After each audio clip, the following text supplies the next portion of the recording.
ഈ ഇലക്ഷൻ തുടങ്ങുന്നതിന് മുമ്പ് എരുമയൂർ തില്ലങ്കാട് റോഡ് ടാർ ചെയ്തിരിക്കുമെന്ന് ഒരു ഉറപ്പ് നൽകിയിട്ടാണ് അവർ നമ്മളടുത്ത് വോട്ട് ചോദിച്ചത്.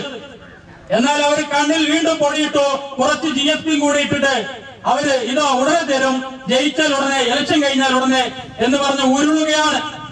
നമ്മൾ മെമ്പർമാരോട് ചോദിക്കുമ്പോൾ ഇലക്ഷന്റെ പെരുമാറ്റച്ചട്ടമുണ്ട്, അതുകൊണ്ടാണ് ഈ റോഡ് നമുക്ക് നേരാക്കാൻ കഴിയാത്തത് എന്നാണ് പറയുന്നത്.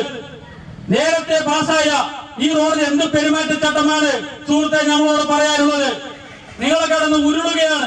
യുക്രൈൻ, അമേരിക്ക പെരുമാറ്റച്ചട്ടം, കല്ല് കിട്ടാനില്ല, ടാർ കിട്ടാനില്ല എന്നൊക്കെ പറഞ്ഞുകൊണ്ട് ഈ ഇലക്ഷൻ നിങ്ങൾ കഴിഞ്ഞുകൂടി. ഇനി അത് നടക്കില്ല.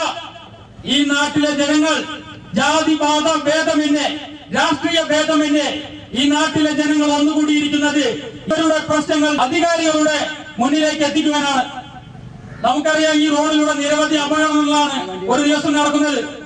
ആയിരക്കണക്കിന് യാത്രക്കാർ ആശ്രയിക്കുന്ന ഈ റോഡില് പൊടിശല്യം കാരണം ഇരുവശത്തുനിന്നുള്ള ആളുകൾക്ക് ജീവിതം ദുസ്സഹമായിരിക്കുകയാണ്. അതിനൊരു പോംവഴി പഞ്ചായത്തിന്റെ ഭാഗത്തു നിന്ന് ഇതുവരെ ഉണ്ടായിട്ടില്ല.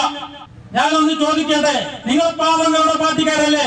ഈ വഴിയെ കഞ്ഞി കുടിക്കാൻ വേണ്ടി, ഒരു ദിവസത്തെ ആഹാരത്തിന് വേണ്ടിയിട്ട് ഓട്ടോ ഓടിച്ച് ജീവിക്കുന്ന ഈ സഹോദരങ്ങൾ എന്ന് മുതലാണ് നിങ്ങൾക്ക് ഭൂസ്വാസികളായി മാറിയത്? നിങ്ങൾ പാവങ്ങളുടെ പടത്തലവനായി അഭിനയിച്ചുകൊണ്ട് ജനങ്ങളുടെ കണ്ണിൽ പൊടിയിട്ട് വോട്ട് വാങ്ങാനും വോട്ട് തട്ടാനും മാത്രമായിട്ടുള്ള ഒരു ഭരണകൂടമായിട്ട് എരുമയൂർ പഞ്ചായത്തിന്റെ ഭരണകൂടം മാറി കഴിഞ്ഞിരിക്കുകയാണ്.